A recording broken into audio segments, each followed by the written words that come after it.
ప్రియమైన వెలిగింపు శ్రోతలకు యేసు ప్రభు నామంలో శుభాలు తెలియజేసుకుంటూ మనం ముగించబోతా ఉన్నాం. కొత్త సంవత్సరంలో అడుగు పెట్టబోతా ఉన్న శుభదినాల్లో మన జీవితాన్ని పరిశీలన చేసుకోవడానికి, నూతన సంవత్సరంలో ఒక మంచి తీర్మానాలతో మనం ముందుకు వెళ్ళడానికి అనుగుణంగా దేవుని యొక్క వాక్యాన్ని కొద్దిసేపు ధ్యానం చేసుకుందాం. చిన్న ప్రార్థన చేసుకుందాం. ప్రేమ కలిగిన తండ్రి, కృప కలిగిన దేవ, మీ ఘనమైన నామానికి వందనాలు. 2025 సంవత్సరం అంతయు మమ్మందరినీ మీరు ఎక్కల చోటని కాచి కాపాడారు. మీకు వందనాలు. అనేక మంది శ్రేష్ఠులు, అనేక మంది మంచివారు ఈ లోకాన్ని విడిచి వెళ్ళినప్పటికీ మా జీవితాలను మీరు ప్రేమించి మా ఆయుష్కాలను పొడిగిస్తూ మీరు ఇస్తున్నటువంటి గొప్ప బహుమానం కొరకు నీకు స్తోత్రం చెల్లిస్తా ఉన్నాను. ఈ దినాన ప్రభా మీ పాదాలు సమీపించబోతా ఉన్నాం. మీరే మా అందరితో మాట్లాడుతూ రమ్మని మీ కృపగల హస్తాలకే మమ్మల్ని అప్పగించుకుంటూ యేసు ప్రభు నామంలో అడిగి వేడుకొని ప్రార్థిస్తున్నాం తండ్రి, ఆమెన్.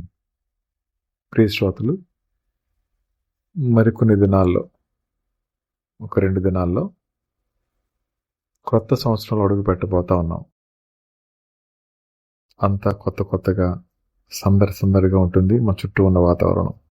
ఈరోజు మనం ఆలోచించాల్సిన విషయం ఏంటంటే, ఒక వ్యక్తి బ్రతికొనడానికి 2 కారణాలు. ఒకటి, దేవుణ్ణి ఎరగకుండా మారు మనసు పొందకుండా ఉంటే ఆ వ్యక్తి సత్యాన్ని తెలుసుకోవడానికి, పాపాన్ని విడిచిపెట్టడానికి, దేవుణ్ణి స్వీకరించడానికి దేవుడిచ్చిన మరో అవకాశంగా భావించాలి. రెండోది, మన ద్వారా దేవుడు ఏ పని అయితే జరిగించాలని ఆశపడతా ఉన్నారో ఆ పని ఇంకా మిగిలింది కాబట్టి మన ఆయుష్కాలం పొడిగించబడింది అని అర్థం గుర్తుపెట్టుకోవాలి. ఈ 2 గుర్తుపెట్టుకున్నప్పుడు 2025 సంవత్సరంలో మన జీవితాన్ని ఇప్పటి వరకు ఎలా గడిపేసామో మనందరికీ తెలుసు. మనం తీసుకున్న నిర్ణయాలు, మనం వెళ్ళినటువంటి పరిస్థితులు, మన కన్నీళ్లు, మన ఆనందాలు, మన బాధలు, ఇవన్నీ జ్ఞాపకం చేసుకుంటే ఒకటే కారణం, దేవుడు మన నుంచి ఏం ఆశిస్తా ఉన్నారో మనం గుర్తించకపోవడమే. ఇలాంటి పరిస్థితుల్లో మనుషులు తరచుగా వాడే పదం ఏంటంటే ఫార్చ్యూన్. దాన్ని భాగ్యము అంటారు, లేదా అదృష్టం అంటారు. అదృష్టం అనే పదానికి కొంచెం పక్కన పెట్టుకుంటే భాగ్యం. ఈ మాట అందరికీ వర్తించే మాట. అయితే దీని వెనక దాగి ఉన్న విషయాన్ని మీతో పంచుకుంటాను. మనిషి ఆశాజీవి. ఆశ లేకపోతే మన జీవితాన్ని ముందు కొనసాగించలేం. 2025లో ఏది మన జీవితాల్లో ఆశించి ఫెయిల్ అయ్యామో అది 2026లో పొందుతామనే ఆశ లేకపోతే ఆ వ్యక్తి సంతోషంగా లోపల ప్రవేశించలేడు. అలాగే ఒకవేళ 25లో మంచి ఆనందమే పొందుంటే దానికంటే ఇంక రెట్టింపు కావాలని కోరుకుంటూ ఉంటారు. అయితే ప్రియ శ్రోతలు, వీటిన 2-3 విషయాల్ని మనం వాక్యం నుంచి చూద్దాం. కీర్తనల గ్రంథం 37వ కీర్తన 3వ వచనం నుంచి చదువుకుందాం.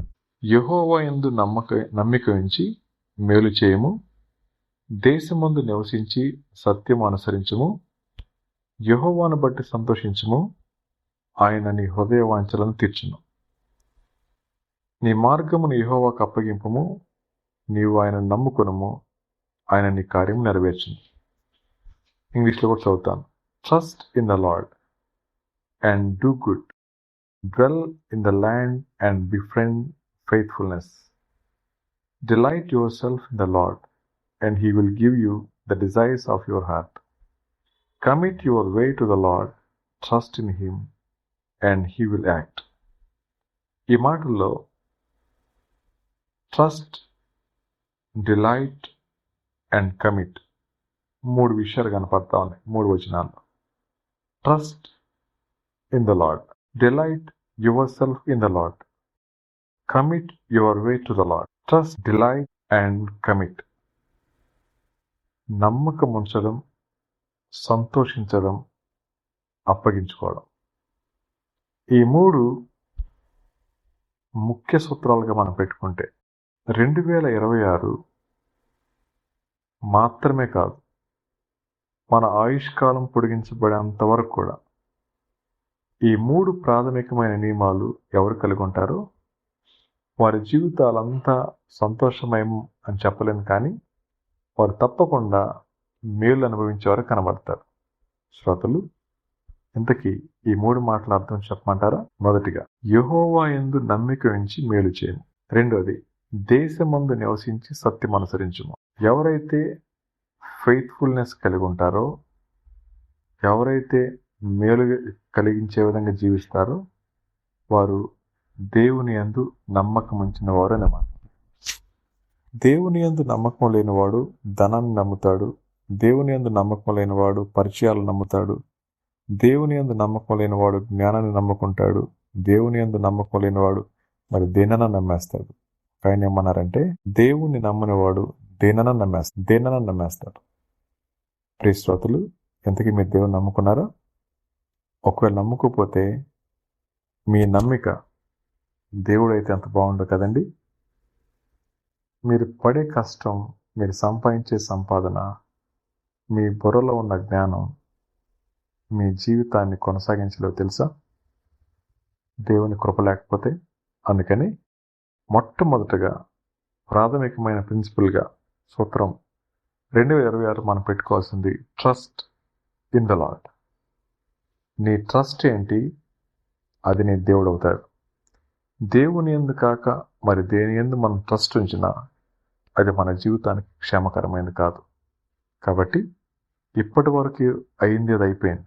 ఇక ముందునైనా దేవుని యందు నమ్మిక ఉంచి మన జీవితాన్ని సంతోషంగా ముందుకు తీసుకుని వెళ్ళాలి. సో రెండోది, డిలైట్, సంతోషం అనే మాట. తెలుగులో అంటున్నారు, యెహోవాను బట్టి సంతోషించుము, ఆయన నీ హృదయ వాంఛలను తీర్చుననే మాట. Delight your self in the Lord and he will give you the desires of your heart. మత్తయి సువార్త 6వ అధ్యాయం 33వ వచనం ఏముంటుందని అంటే, మొదట ఆయన రాజ్యాన్ని ఆయన నీతిని వెతకండి, అప్పుడు అవన్నీ మీకు అనుగ్రహింపబడును అన్నమాట. ఎవరైతే యెహోవాను బట్టి సంతోషిస్తారో వారు సంతోషించేది ఆస్తిపాస్తులను బట్టి కాదు. గుర్తుపెట్టుకోండి, delight your self in the lord.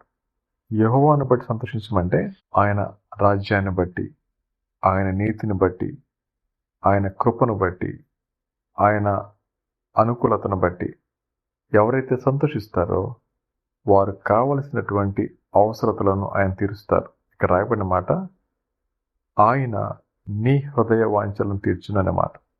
ప్రియ శ్రోతలు, మానవుని హృదయం మోసకరమైంది, అది ఘోరమైన వ్యాధి కలిగింది అని భక్తులు చెప్తారు ఇర్మియా గ్రంథం 17లో. అయితే దేవునికి ఏది ప్రియమైందో అది మాత్రమే ఇష్టమవుతుంది దేవుణ్ణి ప్రేమించేవారికి.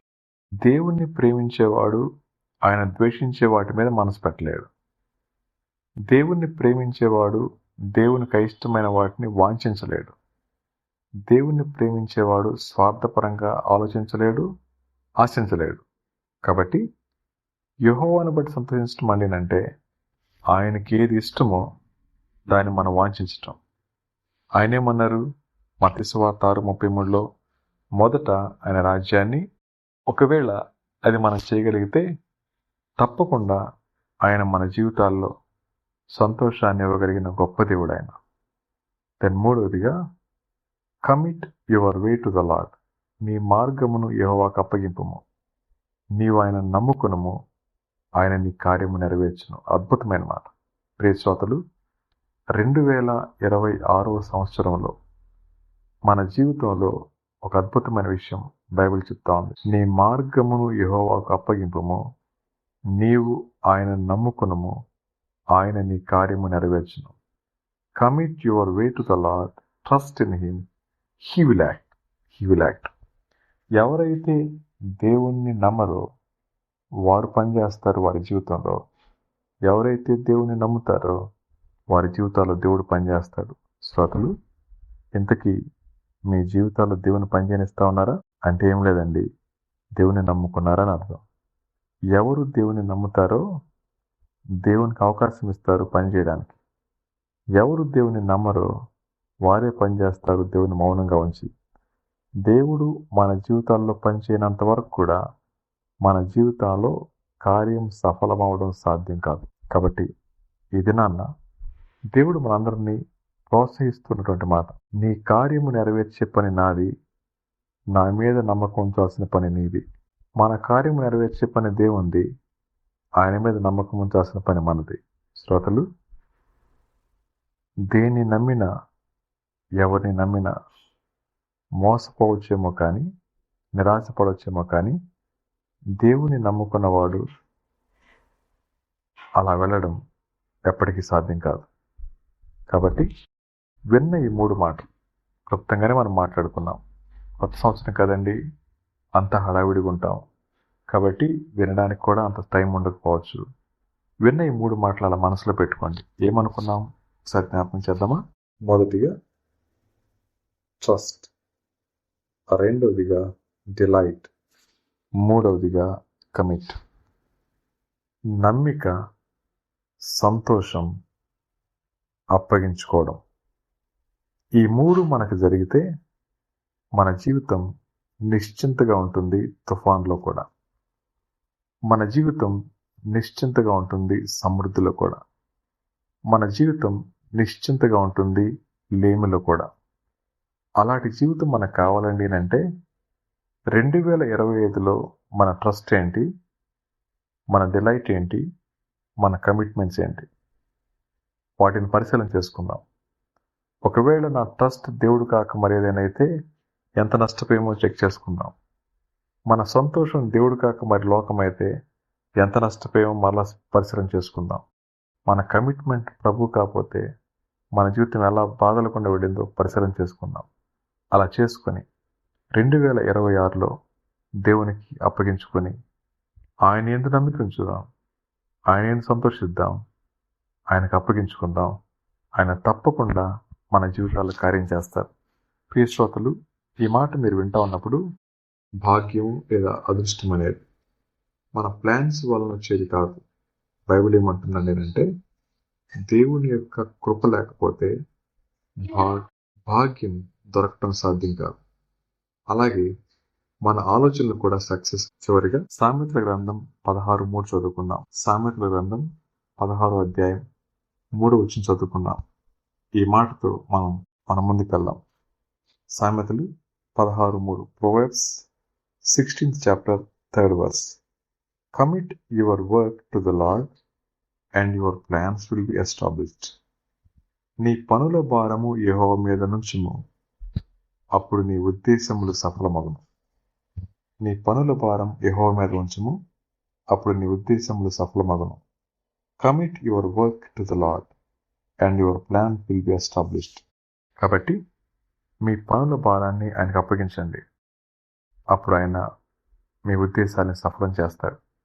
2026 ఎన్నో భారమైన ఆలోచనలను, ఉద్దేశాలను, మీ ఊహలను, మీ కోరికలను భారంగా మోసుకొని ప్రయాణం చేస్తూ ఉన్నారు కదా. దేవునికి అప్పగించకుండా మన జీవితంలో పొందుకోవడం అనేది సాధ్యమయ్యే విషయం కాదు.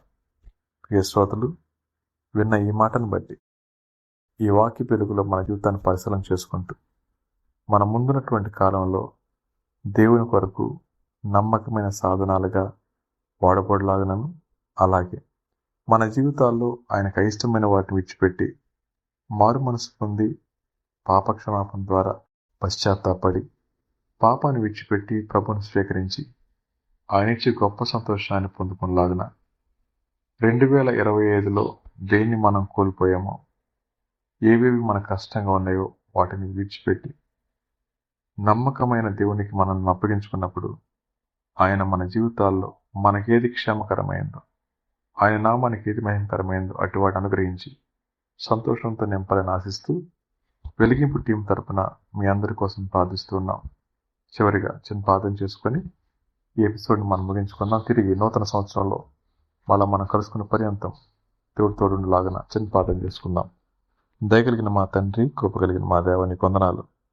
2025 సంవత్సరం అంతయు మమ్మందరినీ మీరు ఎక్కచాటున భద్రపరిచారు, క్షేమాన్ని ఇచ్చారు, కాపాడారు. కష్టాల్లో తోడున్నారు, కన్నీటిని తుడిచారు, వేదనల్లో సహాయం చేశారు. దేవా, ఇబ్బందుల దగ్గర ఓదార్చారు, ఆపదల దగ్గర కాపాడారు. దేవా, ఏమిచ్చి మీ రుణం చెల్లించుకోగలం ప్రభా? మీ ప్రేమకు ఏమిచ్చినా మేము రుణం చెల్లించుకోలేం తండ్రి. మీకే వందనాలు చెల్లిస్తా ఉన్నాం. దేవా, మా ముందున్న అన్నోన్ ఫ్యూచర్లో మీరు ఎప్పటికీ మీరున్నారు నాయన. అటు రీతిగా మా ఉద్దేశాలను, మా ఆలోచనలను, మా ఆనందాలను మీకు అప్పగించుకొని, నమ్మకమైన మీ చేతులకే మా జీవితాన్ని అప్పగించుకొని, మీ యొక్క సహాయంతో మా ముందున్నటువంటి నూతన సంవత్సరంలో కూడా నేను సేవించే కృప దయచేయండి. ప్రాముఖ్యంగా మా వెలిగింపు సోదరులందరినీ మీ చేతులకు అప్పగించుకుంటా ఉన్నాం. దేవా, వారెంతో ప్రోత్సహిస్తూ వారు చూపిస్తామన్న ఆదరణ బట్టి మీకు వందనాలు చెల్లిస్తా ఉన్నాం. అటు రీతిగా ప్రభావ నేను రాకడ పర్యంతం ఒకరినొకరం ప్రోత్సహించుకోవడానికి దేవ మీరు ఇచ్చినటువంటి మాధ్యమ కొరకు వందనాలు చెల్లించుకుంటూ మహిమ ఘనతా ప్రభావాలు మీకు ఆరోపిస్తూ యేసు ప్రభు నామములో ప్రార్థిస్తున్నాం తండ్రి. ఆమెన్. శ్రోతలు, మీ అందరికీ నూతన సంవత్సర శుభాకాంక్షలు తెలియజేసుకుంటూ దేవుడు మిమ్మలను మీ కుటుంబాలను సమృద్ధిగా దీవించలాగన సహాయం చేయను గాక. ఆమెన్. తిరిగి నూతన సంవత్సరంలో మళ్ళీ మనం కలుసుకుందాం. అంతవరకు మనం దేవుని సన్నిధిలో గడుపుతూ నమ్మకంగా మన జీవితాన్ని పరిశీలన చేసుకుంటూ యథార్థంగా పశ్చాత్తాపడి ఆయన కృప కొరకు వేడుకుందాం. అటువంటి కృప దేవుడు మనకు దయచేయను గాక. ఆమెన్.